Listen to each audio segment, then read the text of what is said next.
tozokufa na minute oyo nde toza bo 9 mois oyo tozovivre kaka boye na pasi tobimisa mutuka ata 1000 francs pamba tozwaka te société nini oyo ezalaka moto abimi azongi ata 1000 francs eza te alors so tokomi ndenge wana tosali ndenge wana na suka sanza bokosala nini bopesa biso mbongo na biso mais na minute oyo bashefu na biso bazobunda mpo bapesa biso mbongo na biso ministère ya finance ministre ya finance alingi kopesa biso mbongo na biso te yango tolobi lelo bo biso batravailleur ya transaka te baconducteur lobi biso nyonso bavérificateur barégulateur baconfocal baétranger ya transaka te biso nyonso na 5 heures juste mutu nyonso na sifle na soki ende pas ministre apesi biso mbongo na biso botala nano conducteur azolia lipa ya pamba botala ya kokauka conducteur ya présidence non non ministre pesi biso mbongo na biso kata.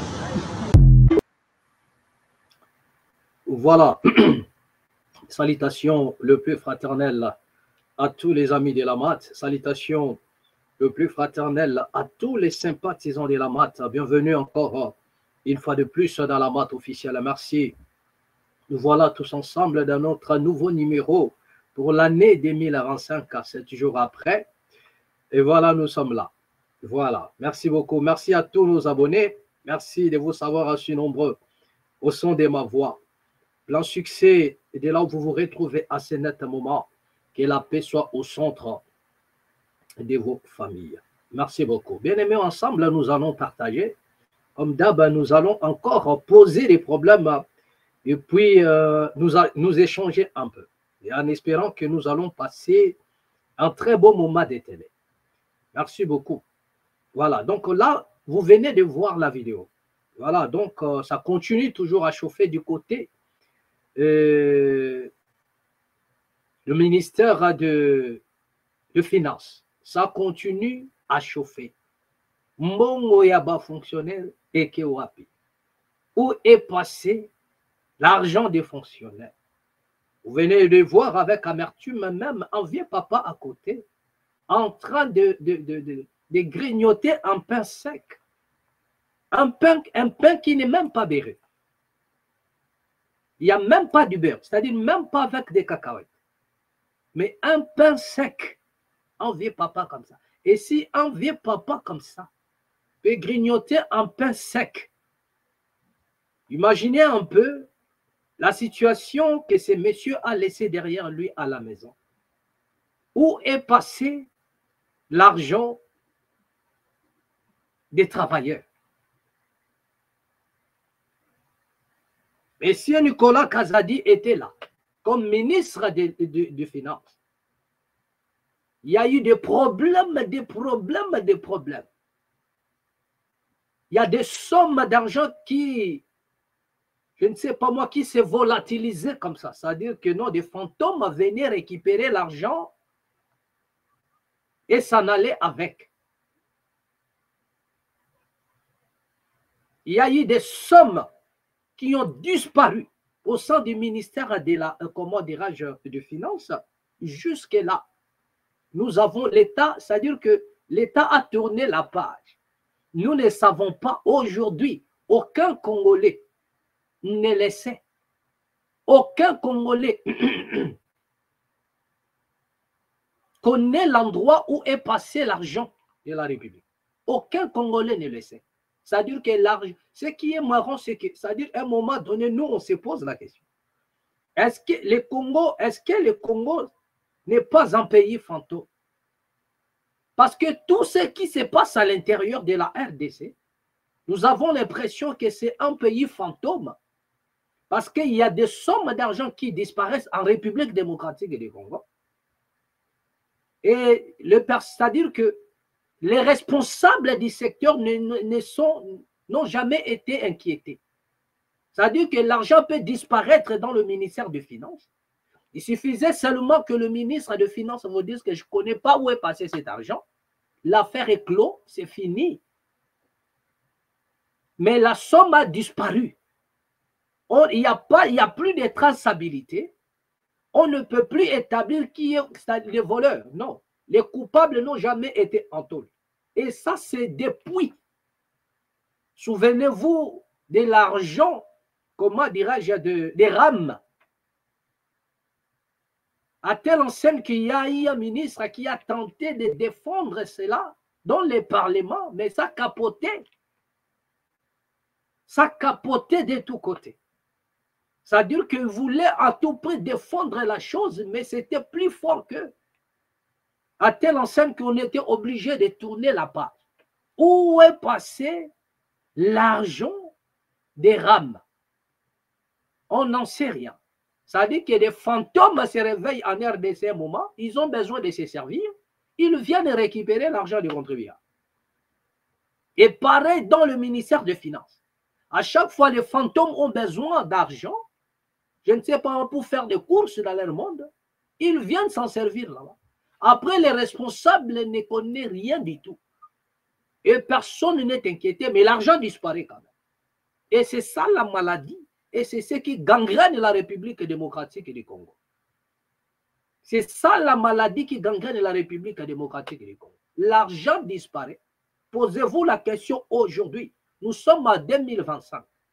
Combien de voleurs de l'argent de l'État, de l'argent des contribuables, des deniers publics, combien de voleurs sont-ils incarcérés? Personne. Des grands voleurs du grand chemin qui sont en prison, il y en a combien? Personne, je vous dis. Mais seulement dans les caisses de l'État, il n'y a pas d'argent. L'argent disparaît. Qui a pris l'argent des forages? Est-ce que la justice a tranché? Qui en est les coupables? Ils ont fait semblant de nous miroiter avec l'histoire des procès. Je vous ai dit que nous sommes dans une république où nous avons maintenant la culture de tourner la page. On vole l'argent. Il y aura bien sûr quelques bruits après un temps. On va passer à autre chose. Voilà c'est à quoi on nous a habitués maintenant. Où est passé l'argent des rames?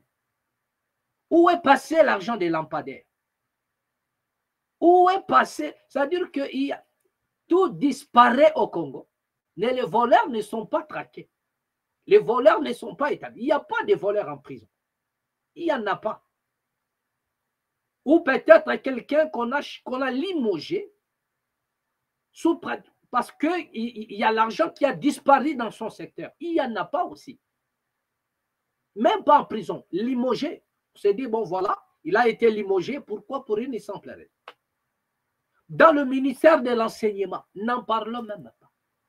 Même dans la défense, là où le Congo est dans le problème, là où les militaires manquent de quoi mettre sous la dent, là où les militaires ne sont pas motivés, leur morale n'est pas au zénith, mais on continue à détourner l'argent et on s'achète des villas par-ci, par-là avec l'argent des militaires. Et on constate que l'argent disparaît. L'argent destiné à payer des militaires là-bas n'arrive pas au bon port. Mais il n'y a personne qui est inquiété. Seulement, on peut transférer la personne. Cela veut dire qu'il doit quitter un secteur vers un autre. Il était ministre peut-être de la Finance. Il était soit ministre de la Défense. Demain ou après-demain, il va se retrouver quelque part. Il est permis. Après avoir fait un coup contre la République, après avoir monté un coup contre la République, on va le permettre, il va aller occuper notre poste. Voilà la maladie de la RDC. Donc, ça continue à chauffer au niveau des ministères de Finances. Les Congolais réclament, vous avez vu même un chauffeur de la présidence. C'est-à-dire qu'un de vieux papas expérimentés qui ont travaillé, qui ont donné des... C'est-à-dire qu'il y a même l'âge de la retraite, mais il est obligé de travailler. Mais où est passé l'argent de ces gens-là? Où est passé cet argent? Où est passé cet argent? Et combien de mois sont-ils impayés? Combien de mois? Et vous allez voir que la personne qui parle ici, bon, je ne vais pas ici mentionner l'histoire des tribus, machin. Mais lorsque notre frère là parle, vous sentez déjà son appartenance. Donc, pour vous dire que ce ne sont pas des choses que les gens inventent pour venir salir le pouvoir en place. Non. Donc, vous allez comprendre qu'ici, il ne s'agit pas d'un ethnie qu'on a choisi bon, parce que lui, il est Mukongo. Non. Donc, Ezui. Notre frère qui est en train de pleurer là. Quand il lui parle, vous comprenez déjà. Voilà. Quelle est son appartenance? Mais il est là en train de pleurer son argent pendant 9 mois. Ça veut dire que nous sommes comme si les politiciens congolais ce sont des extraterrestres. Nous avons dit ici, nous n'avons rien à commun avec nos politiciens en dehors de notre couleur de peau. Nous n'avons rien à commun. Nous avons constaté que nous n'avons rien à commun avec vous en dehors de notre couleur de peau. Vous n'avez pas le cœur lié à la patrie. Vous ne pleurez jamais vos salaires. Vous n'avez jamais été, vous n'avez jamais manqué votre salaire. Il tombe à pic. Mais il n'y a que des paisibles citoyens qui sont déjà mal payés, mais qui ne sont pas aussi payés à l'heure. Déjà, ils sont mal payés. Un pays où le SMIC n'est pas respecté, je ne sais même pas le SMIC de la RDC, c'est combien. Je ne sais même pas si on peut parler de SMIC au Congo. Un pays où le SMIC n'existe même pas. On paye les gens selon, voilà, comme ça. Donc, on se réveille, bon, on va te payer autant. Il n'y a pas une loi qui est votée pour les SMIC de chaque citoyen congolais. Non. Les expatriés arrivent au Congo. Ils payent les Congolais n'importe comment. Selon bon leur semble, ils payent les Congolais. L'autre, il s'est dit, bon, je te paye $20. Il décide de te payer $20. Mais tu fais le travail peut-être de 5 personnes. Un travail qui mérite peut-être $500. Il te donne $20. Il n'y a pas le SMIC qui est fixé. Il n'y a pas de contrat de travail. C'est-à-dire que tout est malade. Et voilà ce qui se passe à ce net moment. Vous comprenez? Et la raison pour laquelle nous disons, tout ça là, c'est de l'insécurité. Vous comprenez? Donc ne prenons pas seulement de l'insécurité chez les Koulouna. Non, je vous ai dit ça ici dans la mat officielle. Que l'insécurité en République démocratique du Congo, ce n'est pas seulement chez les Koulouna. L'insécurité en République démocratique du Congo n'est pas seulement chez les Koulouna. Nous avons l'insécurité alimentaire. Il y a des familles qui se lèvent un beau matin, ils ne savent pas qu'est-ce qu'ils vont manger. Il y a même d'autres, manger c'est un miracle. Ça dit que peut-être c'est à 22 heures, à 23 heures, pendant que les autres dorment. C'est là où ils vont allumer le feu. Ils vont allumer le feu pour manger. Et quel genre de nourriture? Quel genre de nourriture? Ils vont se lever à cette heure-là c'est-à-dire à 23 heures. Il y en a des familles qui allument le feu à 23 heures. Ça veut dire que c'est pour manger soit le lendemain. Pendant que les autres y dorment. Ça se passe en République démocratique.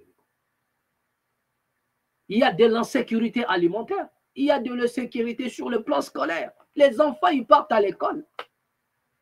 Rien que comme pour la formalité. Mais en réalité, la matière qui est dispensée n'a plus de qualité. Les enseignants qui arrivent en tourisme dans les établissements scolaires parce qu'ils en ont marre. Ils ne sont pas bien payés, ils ne sont pas bien motivés. Donc, ils n'ont plus le temps de se donner. Je me pose un peu la question. Est-ce que les enseignants de la RDC se font former? Parce que nous voyons ailleurs, il y a les enseignants qui...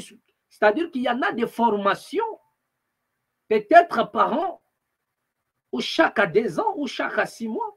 Les enseignants se font former. Il y en a des formations.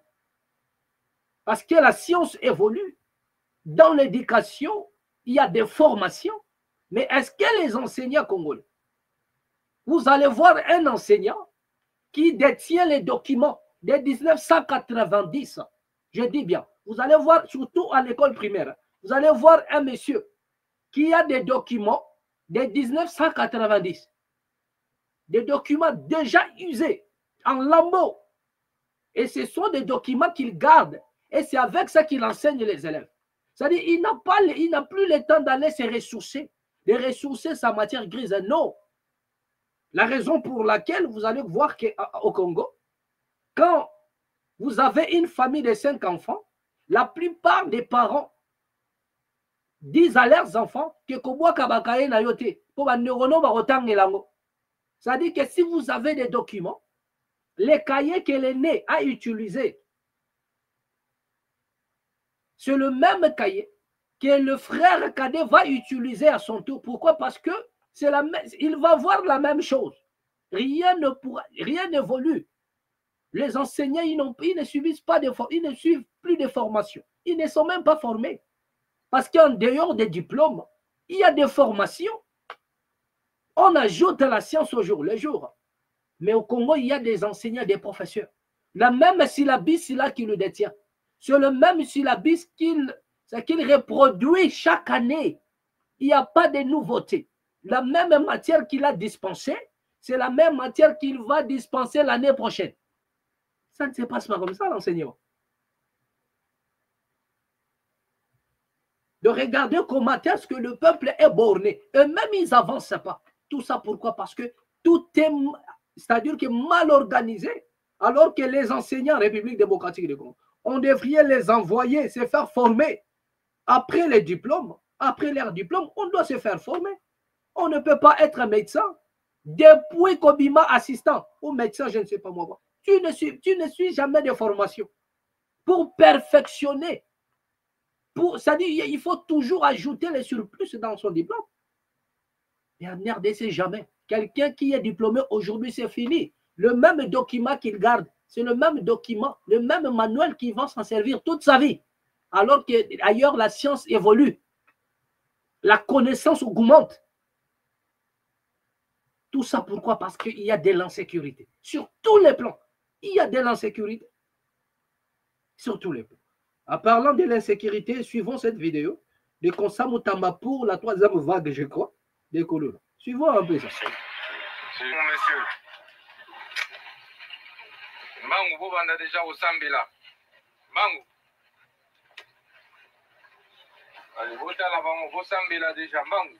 Toi, dimanche, vous qui n'est pas en exécution. Allez, vous vendez au pardon, Mbangu. Allez, vous vendez pardon.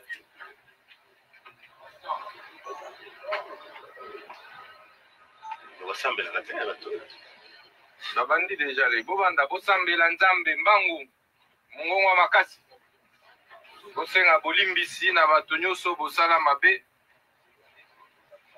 bato boboma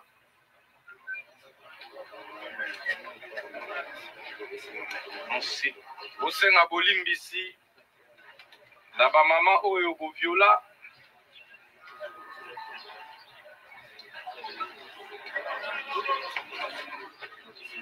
lelo bokende bazo exécuter peine de mort boyeba ke bozonga lisusu te bazotinda no na angenga tolobaka tolingi lisusu koyoka bakuluna te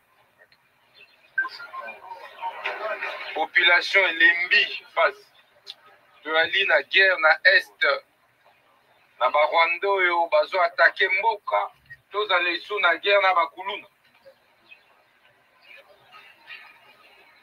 tata mokonzi ya mboka Fachi Beton alingi kimia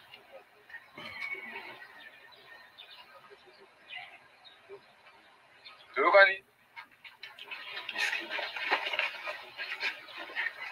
mama première ministre alingi kimia na boinde meeting de pesamelaki biso en tant que ministre de la Justice pour lutter contre criminalité urbaine. Pour être ministère de la Justice, il y a un monde qui a la répression. Et ça na fimbu, et ça na minduki. Toujours là. Oui, bah été nautaki pour actualiser circulaire aux alliés pour lever moratoire et à peine de mort. On sera obligé de mettre voilà un point à cette vidéo. Mais je crois la plupart d'entre nous, voilà, vous avez déjà suivi cette vidéo. Et lorsque vous regardez le ministre de la Justice, ici, il y a quelque chose qui, pour ceux qui ont regardé cette vidéo, ils vont remarquer, voilà, que le Premier ministre n'avait pas vraiment ses deux pieds sur terre. Voilà. Donc, je regarde, monsieur le ministre, vous sentez que la visibilité était un peu nulle. Donc, le plafond était trop bas. Donc, la seule chose que je dirais à notre très jeune ministre, je sais, nous le savons bien qu'à un moment donné, lorsqu'on occupe certaines fonctions et dépassé par certains événements, on est obligé de chercher un peu le petit chemin des détours en fin de planer. Hein. Et voilà. Donc, mais faites un peu un effort d'avoir un peu, de garder un peu la lucidité de l'esprit. C'est très important parce que nous avons remarqué que le plafond était vraiment bas et la visibilité était quasi nulle. Donc, voilà. Pour ceux qui savent, ils savent de quoi je parle. Voilà, merci. D'accord. Donc, quand vous venez là de suivre M. Constant Mutamba qui parlait, je ne sais pas si les choses se passent de cette manière-là. Un gangster et venir en plein média, dire, montrer à l'opinion, à l'humanité, au monde entier que voilà, nous allons tuer ces gens-là. Je ne sais pas si ça se passe comme ça. Voilà. Pour ceux qui connaissent voilà, bien la loi, ils vont peut-être nous éclairer là-dessus. Mais je ne sais pas si ça se passe de cette manière-là que fait le monsieur le ministre de la Justice. Venir à la télé, débarquer déjà en gangster et montrer à l'humanité tout entière ce que la RDC va faire à ses propres citoyens. Voilà. Soi-disant, ils sont des Koulouna. Bon, admettons que ce sont des Koulouna. Mais est-ce que c'est de cette manière-là que les choses se passent? Pour l'image de la République démocratique du Congo. Est-ce que c'est de cette manière-là que ça se passe? Je pose un problème. Voilà. Je crois que vous en savez plus que moi, vous allez peut-être nous éclairer. Mais je vais ici rappeler une chose par rapport aux déclarations de monsieur le ministre Constant Mutamba, qui parle de l'insécurité. Dans la guerre est, bon, il est nostalgique de Mobutu. Hein. Je vous ai dit que monsieur Constant Mutamba est nostalgique de Mobutu. Voilà. Dans la guerre est, dans la guerre na bagolo. Donc, il se passe quoi? Moi, je vous ai parlé ici dans la mate officielle. Nous avons dit ceci, que l'insécurité en République démocratique du Congo n'est pas seulement causée par des colons. Tout à l'heure, là, vous venez de voir un monsieur, les travailleurs ou bien des fonctionnaires qui se plaint devant le ministère de Finances. Ils vivent une insécurité financière. Ils vivent dans l'insécurité pendant 9 mois. Il n'y a pas l'argent. Ils sont dans l'insécurité. Ils ne savent pas ce que leurs enfants ils vont manger. Ils ne savent pas ce que leurs femmes vont se vêtir. Ils ne savent rien du tout. Ils sont dans l'insécurité. Et plus loin, pour ceux qui ont suivi cette vidéo, vous allez comprendre que monsieur le ministre a dit que nous allons même,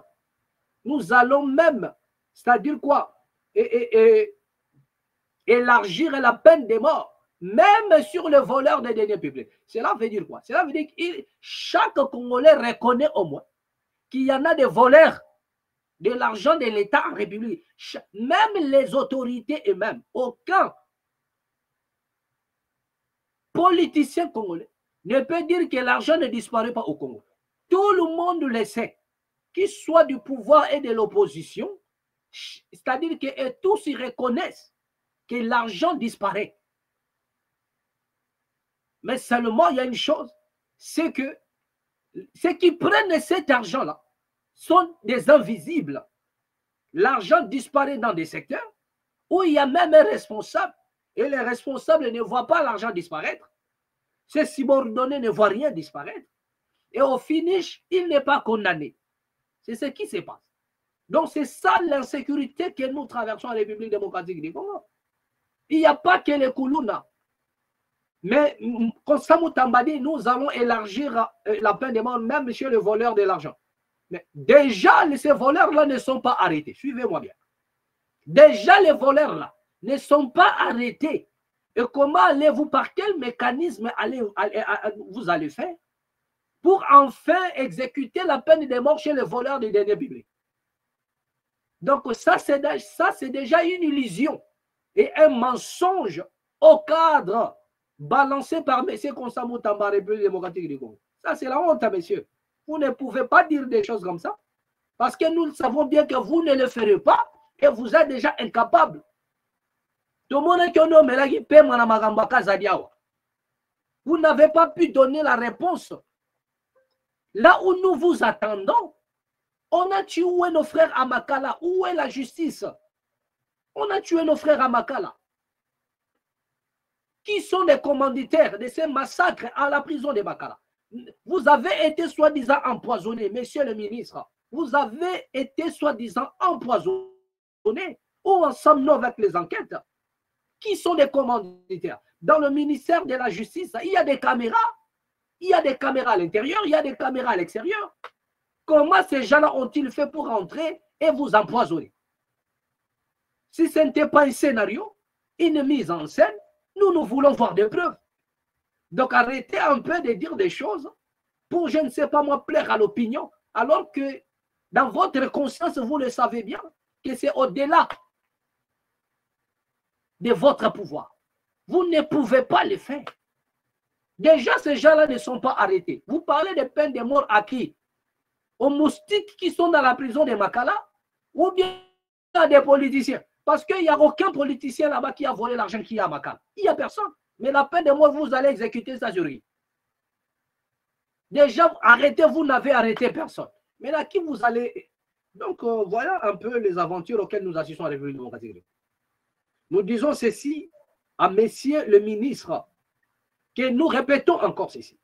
L'insécurité dans une nation, toutes les nations qui ont basculé dans l'insécurité, toutes les nations qui ont basculé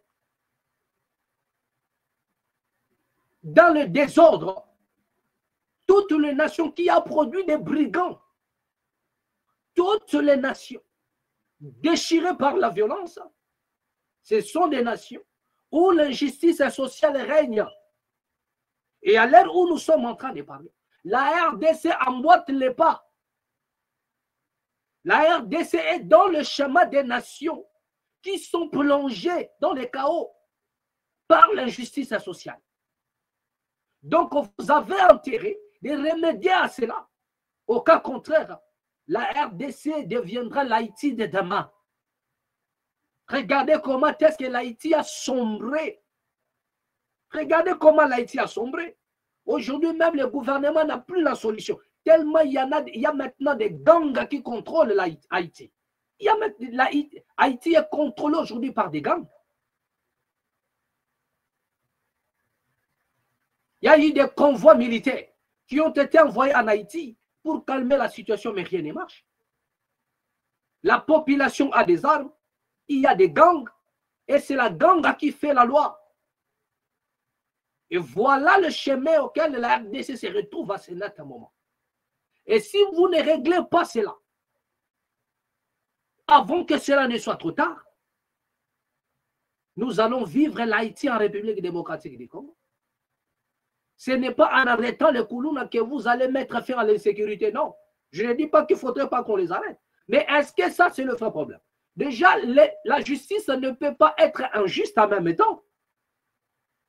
La justice élève à une nation, mais la justice ne peut pas opérer dans l'injustice. Mais la justice du Congo opère dans l'injustice en même temps. Je m'explique. Parce que je vous ai dit, il n'y a jamais eu un feu sans cause. Vous attaquez la cause, les effets secondaires vont disparaître. Mais vous allez tuer tous ces jeunes-là. Pour rien du tout, ils sont des Koulouna. Oui, ils méritent une punition. Vous allez les tuer aujourd'hui. Mais sachez-le qu'en le faisant, vous êtes la justice et dans l'injustice. Parce qu'il y a des choses qui ont causé cela. Comment un homme qui peut voler l'argent de l'État, l'avenir de tout un peuple, l'argent destiné peut-être à créer des entreprises qui pouvaient engager des jeunes, l'argent que l'État pouvait utiliser pour former les jeunes dans le métier, un seul individu, il vole ça, il met dans sa poche, il va aller acheter des immeubles à gauche, à droite, il va bouffer cela avec sa famille, et pendant ce temps, les paisibles Congolais sont dans la misère. Ils n'ont pas d'issue. Ils ne savent pas quoi faire. Et les plus faibles vont rejoindre les mauvais côtés. Il n'y a jamais eu un fait sans cause dans une société. Qu'est-ce qui est à l'origine? Je vous ai dit que toutes les sociétés qui ont plongé dans le chaos, la cause, c'est l'injustice sociale. C'est l'injustice sociale. Et vous le savez bien que l'injustice sociale au Congo entraînera la guerre civile, entraînera le banditisme. Aujourd'hui, nous pouvons voir les enfants, les petites filles de 10 ans se prostituer pour nourrir leur famille. Mais c'est de l'insécurité. Il n'y a pas que des Koulouna. Lorsque vous voyez des petits enfants de 10 ans, 11 ans, des petites filles se prostituer pour nourrir leur famille, cela ne vous fait pas mal? Vous n'avez pas honte? Les enfants qui devraient aller à l'école, mais ils préfèrent se prostituer, des enfants de 10 ans, 11 ans. Vous avez vu l'histoire de Mwananchuka avec JB Piana. Un enfant comme ça, on pouvait dire à JB, non, non, non, vous ne pouvez pas embaucher cet enfant. Cet enfant doit aller à l'école. Mais l'État a regardé.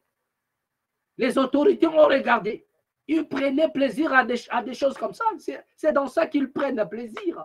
De voir un petit enfant, une petite fille de 11 ans, aller chercher du boulot chez un musicien. Et pire encore, on abuse de cette petite fille-là, parce que la société est déjà dans les chaos. L'insécurité, ce n'est pas seulement les Koulouna. Parce que ce que vous avez promis pour les politiciens, vous ne le ferez jamais. Donc, pendant ce temps, la justice du Congo est trempée dans l'injustice. Parce que le Koulouna aujourd'hui, c'est les dégâts collatéraux de ce que les politiciens congolais y font. Lorsqu'on vole l'argent de l'État, lorsqu'il n'y a plus rien pour la population. Vous avez suivi le discours du président de la République. Je n'ai pas besoin de vous la balancer. Vous avez suivi le discours du chef de l'État. Il a dit que l'État n'a pas de boulot pour tous les jeunes. Mais ça, c'est un discours. C'est vraiment, c'est parmi les erreurs du chef de l'État, excusez-moi. Le chef de l'État ne peut jamais faire cette déclaration. Et lorsque le chef dit que non, l'État n'a pas de boulot pour tous les jeunes, l'État ne peut pas donner du boulot pour tous les jeunes, mais ça, c'est plonger déjà la jeunesse dans l'incertitude. Donc, ça prouve en suffisance que l'État congolais n'a rien prévu pour la jeunesse. Il n'y a rien. Et ça dit que la jeunesse va plonger dans le désespoir. C'est là maintenant où il y a l'insécurité. C'est là où l'insécurité commence. Dès lors que le chef lui-même dit qu'il n'y a pas de boulot pour toute la jeunesse. Mais ils vont faire quoi? Moralement, ils sont déjà déstabilisés. Donc cela veut dire que je vis dans un pays où l'État n'a rien prévu pour moi. Or, en réalité, dans un État, dans une nation, l'État pense chaque individu. C'est ça la lutte de l'État. Même si tout le monde n'aura pas de boulot, mais l'État a l'obligation c'est-à-dire de créer des structures, de créer, l'État a l'obligation de créer des mécanismes pour faire en sorte que chaque citoyen se retrouve. L'État doit penser chaque individu. Chaque individu. Parce qu'ailleurs, ça se passe comme ça. L'État pense chaque individu. Si un seul individu dort enfermé, c'est l'État. La raison pour laquelle dans d'autres nations, vous avez vu, il y a des caritas, il y a des restos du cœur. Donc, même ceux qui n'ont pas du boulot, pour avoir un peu un salaire, en fait d'acheter la nourriture, mais il y en a des structures créées pour permettre à chaque individu de prendre au moins quelque chose à manger. Donc l'État doit penser chaque individu. Il y a toujours quelque chose. L'État doit toujours faire quelque chose. Mais lorsque l'État dit que non, l'État a mis ça, il y a repris ça dans la jeunesse, mais c'est l'État démissionne, il se désengage à l'avenir de sa population. Il s'est désengagé à l'avenir de sa jeunesse. Et dites-moi maintenant, entre nous, que fera cette jeunesse-là? Lorsque le chef de l'État déclare explicitement que l'État a mis ça à la tête, il y a repris ça dans la jeunesse,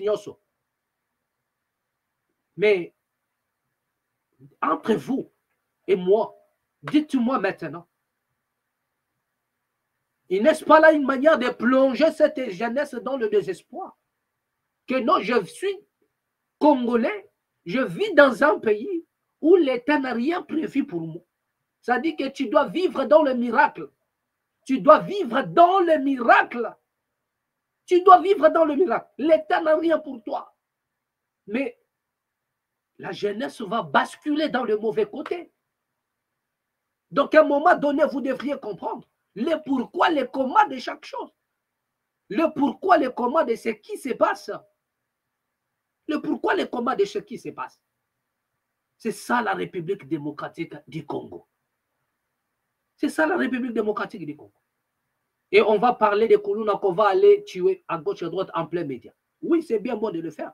Mais nous, nous disons, c'est ça, ce sont des dégâts collatéraux des non-politiciens qui n'ont pas pensé la République, qui ont pensé leur ventre. Et ça a donné les Koulouna. Ce sont eux qui ont armé les Koulouna, qui ont armé Kaba Kaba.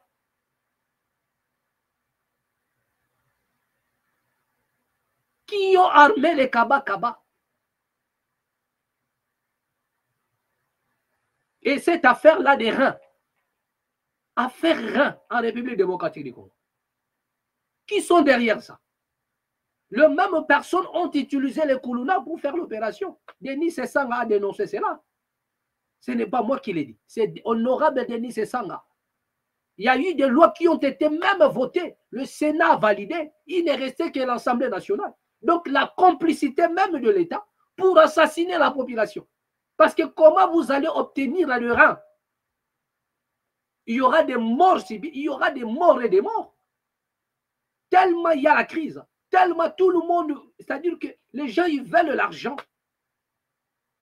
Mais quand tu tombes malade, tu pars à l'hôpital, tu ne vas pas survivre. On va assassiner les gens. Pourquoi? Parce que cette loi est votée. On doit vendre des reins. C'était une manière de mettre la main sur le bouton de la criminalité. C'était une manière de voter la criminalité. Un plan macabre contre la population voté dans le Sénat.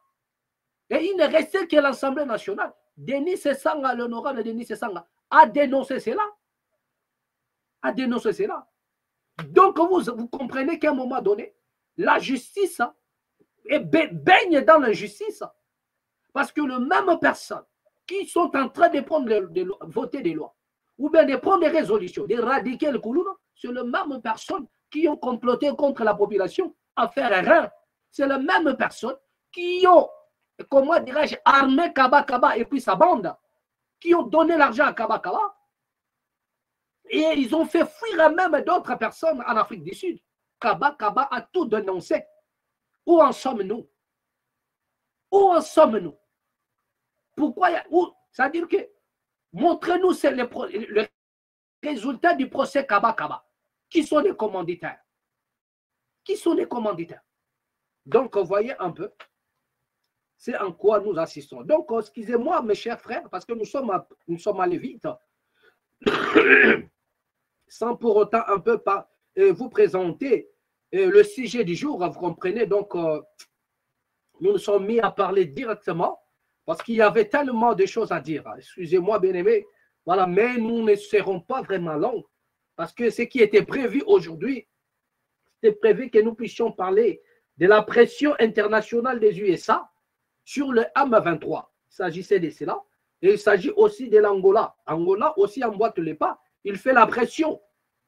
Voilà, pour condamner, comment dirais-je, condamner la violation de l'intégrité territoriale et la République démocratique du Congo par le M23. Donc, c'est de ça qu'il s'agit, y compris d'autres divers qu'on avait un peu, comment dirais-je, réservés à tous les bien-aimés. Voilà, d'accord. Donc, j'aimerais ici vous balancer une vidéo avant que nous puissions prendre un élément par rapport au sujet que nous avons réservé aujourd'hui. Il s'agit ici d'une dame que vous connaissez tous, Denise du Chochois. Je ne sais pas si c'est comme ça qu'on l'appelle Denise. Voilà. Qui n'a pas aussi sa langue dans sa poche, mais qui dit les Balouba ne sont pas seulement les Bandoki. Il a dit les Balouba ne sont pas seulement tribalistes, mais ce sont des Bandoki. La personne qui parle ici, elle est elle-même Louba. Donc, à un moment donné, on ne comprend pas. Qui est maintenant contre les Louba? Qui? C'est-à-dire que, suivez vous-même la vidéo. Suivez cette vidéo, s'il vous plaît. Suivez cette vidéo. Un peuple qui n'est pas tribal, c'est faux. C'est un peuple sorcier. Un peuple qui, quand il est là, il ne veut pas voir un autre Kassaïen tout autour. Nous avons des élus qui ne foutent rien. Nos élus ne nous appellent pas, ils s'en foutent de ce peuple-là.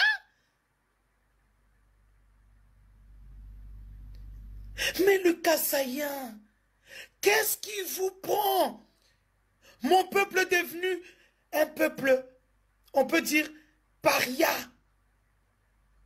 qu'on chasse partout. Ils vont au Katanga, on les chasse. Ils vont à l'Est, on les chasse. Dès qu'il y a un petit problème, on dit les Kassaïens rentrent. Moudi et Kouenou. Ils vont à l'Équateur, on les chasse. À Kinshasa, tout on dit, rentrez chez vous. Alors qu'ensemble, alors qu'ils ont le pouvoir. Le pouvoir, ce n'est pas bon de le chanter comme on le chante souvent. Pouvoir et abisso. Pouvoir et abisso. Non, ce n'est pas ça.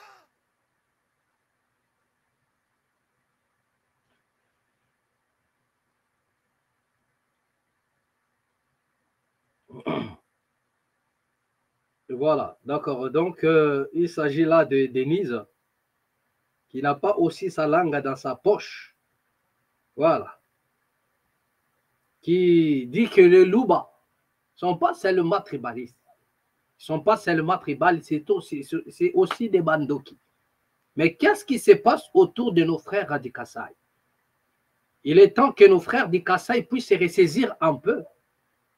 Il est temps que nos frères du Kasaï puissent un peu comprendre que le pouvoir n'appartient pas à un tribu. Voilà. Le pouvoir n'appartient pas à un tribu. Sinon, un seul tribu ne peut pas élire un président de la République. Voilà. Un seul tribu.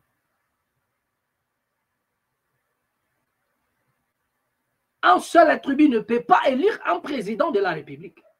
Parce que lorsque nos frères Louba, nos frères des Kasaï nous disent que non, voilà, nous sommes au pouvoir Nabiso Balouba.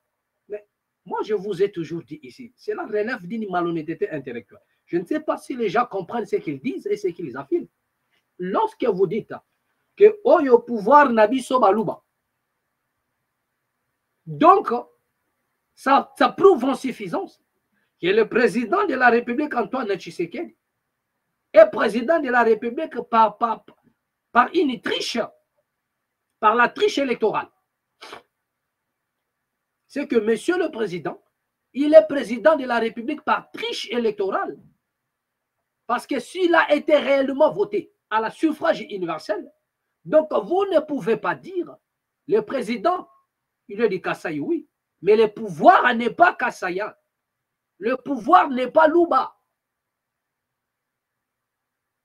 Si vous, il y a même des intellectuels, soi-disant, des intellectuels qui disent que le pouvoir Nabiso. Mais si c'est ainsi, si c'est réellement ce que vous dites, c'est que le président de la République, il est président par triche électorale. Parce qu'un président qui est voté à la suffrage universel, cela veut dire que chaque province, chaque tribu a voté pour lui donner la majorité. Donc le Louba ne peut pas dire que le président de la République, le pouvoir, c'est notre pouvoir. Non, vous ne pouvez pas dire ça. Si réellement le président de la République a été voté au suffrage universel, parce que lorsqu'il est voté président, on nous dit il a été voté dans tel... Jamais on nous a dit que le chef de l'État a été voté qu'au Kasaï. Après, il est président de la République. Jamais du tout. On nous a présenté des endroits qui ne sont pas d'espace Louba. Il y a des endroits qui ne sont pas espace Louba. Et le président a gagné là-bas, selon ce qu'on nous a présenté par la CENI. Donc, arrêtez un peu vos fantasmes là, qui plongent encore le pays dans, qui rabaissent un peu le niveau même intellectuel de la République démocratique du Congo, qui rabaisse votre niveau et qui fait la honte de la République démocratique du Congo. Au pouvoir Nabiso. C'est un langage qui ne peut que se dire en République démocratique du Congo. Et dans chaque pays africain où ce langage a se dit, c'est que vous n'avez pas encore compris. Si on peut le dire dans un coin, donc cela veut dire celui qui est au pouvoir, il a triché. Il a triché. Parce que si le président a été voté chez les Bakongo, s'il a été voté chez les Baswahili, s'il a été voté chez les Bangala, s'il a été voté dans l'ensemble de la République pour constituer une majorité, pour avoir autant de pourcentage qu'il a eu, selon ce que la CENI nous a présenté, donc cela veut dire que vous n'avez aucun. Vous n'avez pas le pouvoir de nous dire que nous avons pouvoir en Abisso. Ce n'est pas le pouvoir de Louba, et c'est le pouvoir du peuple congolais. C'est le pouvoir des Congolais. Ce n'est pas le pouvoir des Balouba. Parce que ce n'est pas que les Balouba qui ont voté le chef de l'État. À moins que vous nous prouvez le contraire. Comme je disais tantôt, si vous le confirmez, c'est que le président Tshisekedi n'a pas échoué et n'a pas reçu. C'est qu'il est président par la triche électorale. Donc moi, je crois que même les autorités qui nous suivent, ceux qui vont m'écouter, ils vont comprendre que non, ce petit a dit quelque chose de très important et de vrai. Et personne ne pourra poser un démenti. Donc lorsque vous parlez, essayez un peu de nettoyer votre matière grise qui est plein de poussière. Qui est plein de poussière. Votre réflexion doit être à détail. Et il n'y a pas que Denise qui le dit. Je pourrais comprendre peut-être elle parce qu'elle parle, voilà. Mais il y en a aussi des intellectuels, soi-disant, qui emboîtent les pas, qui nous disent des choses pareilles. Que nous avons pouvoir Nabiso Balouba. Pouvoir Nabiso Balouba. Donc cela veut dire quoi? Cela veut dire que le chef de l'État n'a été voté que chez les Kassai. Il n'y a que les Kassai qui ont voté pour élire le président. Mais si il n'y a que les Kassai qui ont voté pour que le président soit président, il ne le sera jamais. Mais comment ceux qui ont participé au vote, selon les sondages, selon ce qu'on nous a présenté, ils ne disent jamais à pouvoir Nabiso, mais il n'y a que les Kassaïens qui disent qu'ils ont pouvoir Nabiso. Donc les autres qui ont voté, on les a largués. On s'en fout. Il ne fallait même pas voter. Donc c'est ce que vous voulez dire. Donc regardez un peu les gens qui ne comprennent ni ce qu'ils disent, ni même ce qu'ils affirment. Donc c'est un peu la honte. Hein. Voilà. Ça fait un peu la honte, comme je disais, en République démocratique du Congo. Voilà. Donc, ça n'a pas ce genre de déclarations, n'a pas sa raison d'être. Vous comprenez? N'a pas sa raison d'être. Voilà. Qu'est-ce qu'on nous dit au niveau de l'ODEP? Qu'est-ce qu'on nous dit là-bas au niveau de l'ODEP? L'ODEP annonce son retrait du partenariat société civile IGF à cause notamment de la faiblesse du pouvoir de l'IGF par l'entourage de Félix Tshisekedi. Dans un communiqué, c'est lundi 6 janvier 2025, l'Observatoire de la dépense publique ODEP, une structure de la société civile connue pour la surveillance des finances publiques et la lutte contre la corruption en République démocratique du Congo, a annoncé son retrait du partenariat entre l'inspection générale des finances IGF et la société civile qui leur permettait de lutter contre le détournement des deniers publics au pays. Dans une interview exclusive à Actualité CD, Florimond Mouteba, président du conseil de l'administration PCA de l'ODEP et modérateur de ces partenariats, justifie sa démission à ses postes et le retrait de sa structure de ces partenariats par l'affaiblissement du pouvoir de l'IGF avec la bénédiction du président Félix Tshisekedi. Le contexte dans le fonctionnement d'aujourd'hui de l'IGF ne correspond plus à celui de l'époque où nous l'avons soutenu. Soutenir l'IGF aujourd'hui, c'est soutenir le président Félix Tshisekedi dans ses dérives. On ne peut pas soutenir quelqu'un comme ça, ni directement, ni indirectement, a-t-il fait savoir.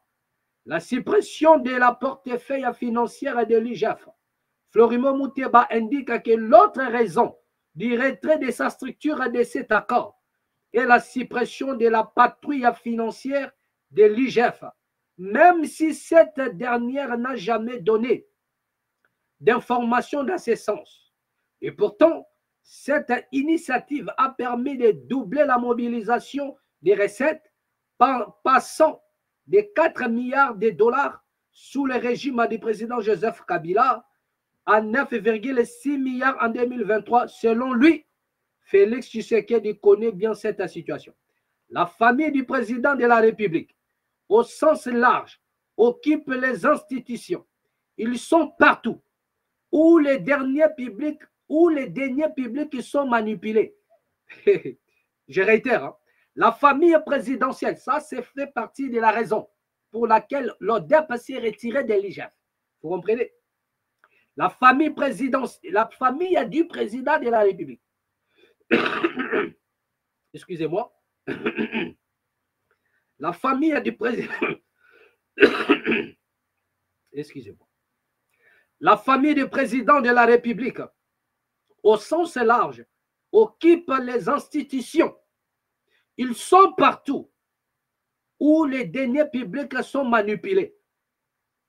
Donc, ce sont tous ces gens-là qui ne veulent plus de la patrouille financière et qui ont carrément comploté. Ces gens-là sont très opposés à Jules Alunguete et du coup, l'IGF est en train de recevoir des coups mortels.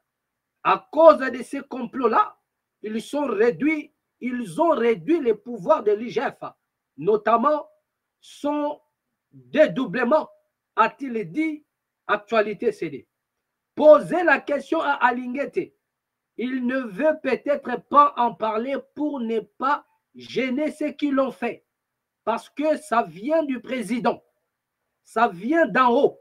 Moi, je viens de mettre fin à ces partenariats aujourd'hui, alors que j'étais un partenaire privilégié de l'IGF. Comment puis-je ne pas le savoir?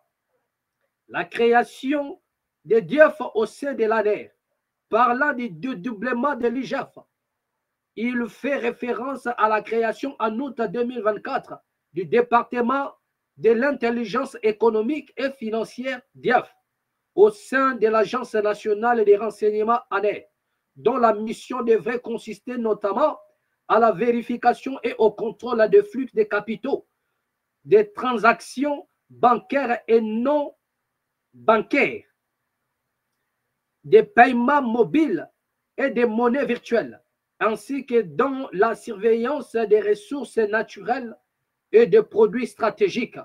Pour le PSA de l'ODEP, ce département n'a pas sa raison d'être dans la mesure où le pays a déjà plusieurs outils de contrôle financier.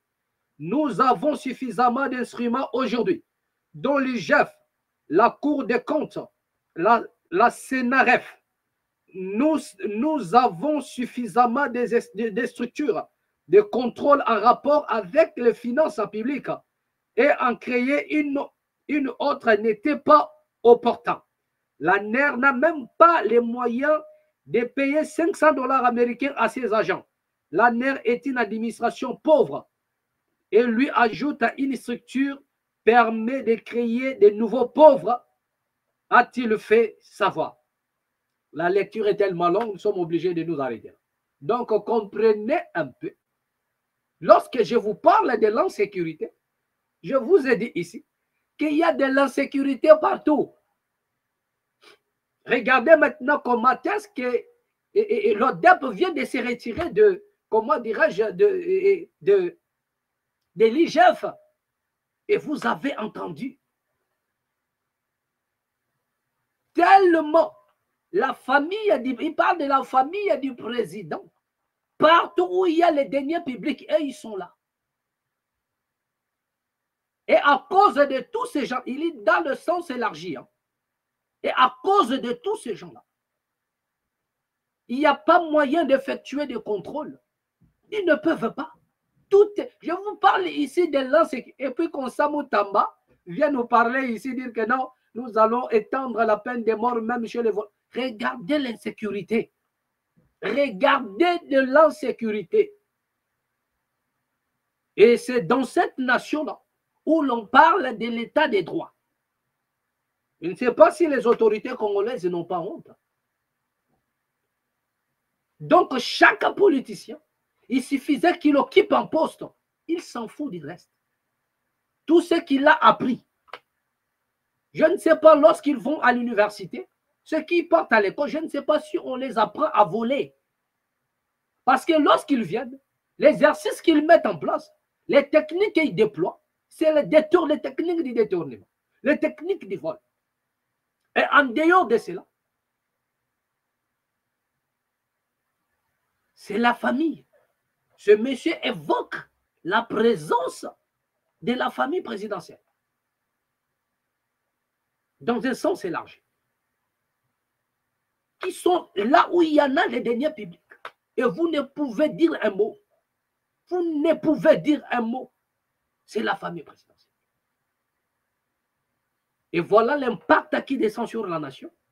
Et la nation tombe dans les chaos. La nation va sombrer. La nation ne va pas se retrouver.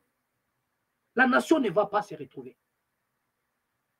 La nation ne va pas se retrouver. Bien-aimé, ça fait tellement mal. Ça fait mal.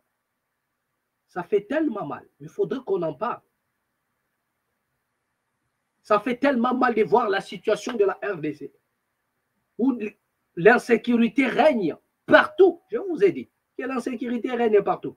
En République démocratique du Congo. L'insécurité règne partout en République démocratique du Congo. Voilà. C'est-à-dire qu'il n'y a pas une place où poser sa tête.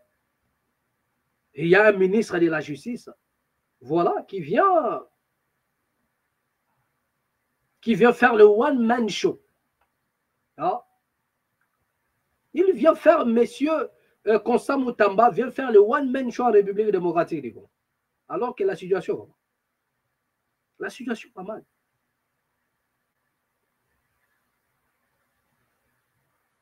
La situation va mal. Voilà. On nous signale aussi, le président de la République, vous avez appris que le président de la République se retrouve au niveau de Doha pour renforcer les accords entre la RDC et le monde arabe. Mais ce n'est pas notre sujet, c'était juste en passant. Voilà. Voilà. Je voudrais ici vous balancer une petite vidéo avant de finir. Voilà, ça c'est juste l'information qui nous est parvenue, mais nous n'allons pas le balancer ici aujourd'hui. Voilà, parlant du voyage du chef de l'État à Doha, nous n'allons pas parler de ça ici. Je voudrais ici vous balancer une vidéo. Je regardais cette vidéo, ça m'a fait plaisir. Si chaque homme politique congolais pouvait voir ça, si chaque homme d'État en Afrique aussi pouvait voir ça, ça peut nous interpeller. Regardez cette vidéo. Ça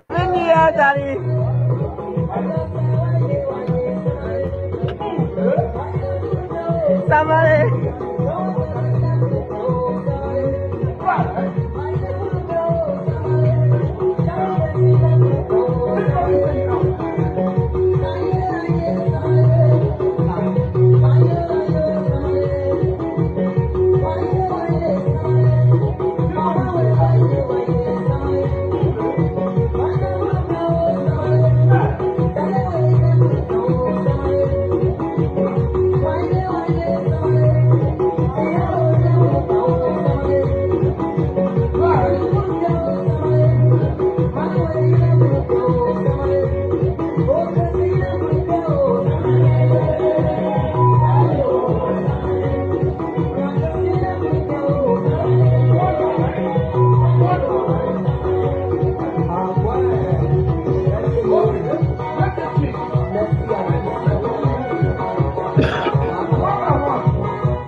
Voilà. D'accord. Donc, bien aimé, vous venez de voir. Il s'agit ici de Mr. George, l'ancien président de Libéria, George Weah, que nous connaissons tous, qui a fait aussi un bon temps dans le football. Voilà un exemple à suivre. Un homme qui a servi sa nation, qui n'a rien à se reprocher. Il est là tranquillement dans sa résidence, accompagné de ses gardes du corps. Le jour de la nouvelle, là, je crois que c'est cela. Il est là en train de danser, de se faire plaisir, accompagné de ses gardes du corps. George Weah, le joueur, l'ancien joueur, qui a fait aussi son temps, qui a travaillé pour sa nation, le Libéria, comme président de la République. Il a fait son temps, il est parti. Il n'a pas engagé sa nation dans des problèmes inutiles, non. Il n'a pas engagé, c'est-à-dire qu'il n'a pas tenté de s'accaparer du pouvoir, non. Il a fait un bon temps. Le pouvoir, c'est un tour de rôle. On peut s'accrocher, on finira par la laisser. On finira par le laisser. On va laisser le pouvoir. Même si on s'accroche, on finit par le laisser. Mr. George, aujourd'hui, il est là. L'exemple à suivre pour plusieurs présidents, pour plusieurs autorités, pour des hommes d'État, qu'après le mandat, il y a encore une vie. Ce n'est pas la peine de perdre le pouvoir, de perdre le poste que vous occupez aujourd'hui et d'aller vivre en exil. Pourquoi? Parce que vous serez l'ennemi de la population. Ce n'est pas la peine de quitter aux affaires et d'aller vivre je ne sais pas moi où. Alors que vous avez un bon pays, vous pouvez être là tranquille. George Weah, il est là avec ses gardes du corps, comme un ancien président, tranquillement en train de danser. Est-ce que peut-on reproduire cette image en République démocratique du Congo, voir aussi des hommes d'État qui vont quitter demain ou après-demain les affaires, qui vont quitter le pouvoir, qui vont quitter leur poste demain ou après-demain et rester tranquilles dans la nation, où nous n'avons que des personnes, lorsqu'ils quittent aux affaires, demain ils deviennent l'ennemi de la population, l'ennemi du Congo. Lorsqu'il n'est pas aux affaires, il ne veut pas aussi que le pays soit calme. Lorsqu'il n'est plus aux affaires, il va créer des complots ailleurs pour déstabiliser la nation. Ou lorsqu'il occupe un poste, il ne veut plus abandonner. Il préfère créer des alliances à gauche, à droite. Pourvu que lui reste là, à vie. Même un simple chef de quartier, il ne veut pas laisser un autre venir là. Mais regardez George Weah, il a fait son temps. Il n'a pas cherché, oh la constitution va faire. Non, il n'a pas cherché tout ça. Il a travaillé. Il a fait son temps. L'heure est arrivée, il est parti. Il est là tranquille avec ses gardes du corps en train de danser. Il est aujourd'hui honoré dans sa nation. Ça ne sert à rien de vouloir s'accaparer de la chose de l'État. La chose qui va vous quitter demain. De gré ou de force. La chose va vous quitter. Après la vie que vous avez aujourd'hui au pouvoir, après la vie que vous avez aux affaires, il y a une autre vie. Après cela, il y a une autre vie. Voilà. Ce serait une bonne chose de voir une autorité, quelqu'un qui a servi sa nation, jouer aussi au ballon avec des jeunes dans les quartiers, sans pour autant être hurlé ou lapidé. Ce serait aussi une bonne chose. Voilà. Bien aimé, prochainement, nous allons vous ramener certains éléments parce que nous allons changer un peu l'allure pendant ces périodes. Donc, vous allez nous excuser beaucoup parce qu'aujourd'hui, c'était notre première vidéo de 2025, de l'année 2025.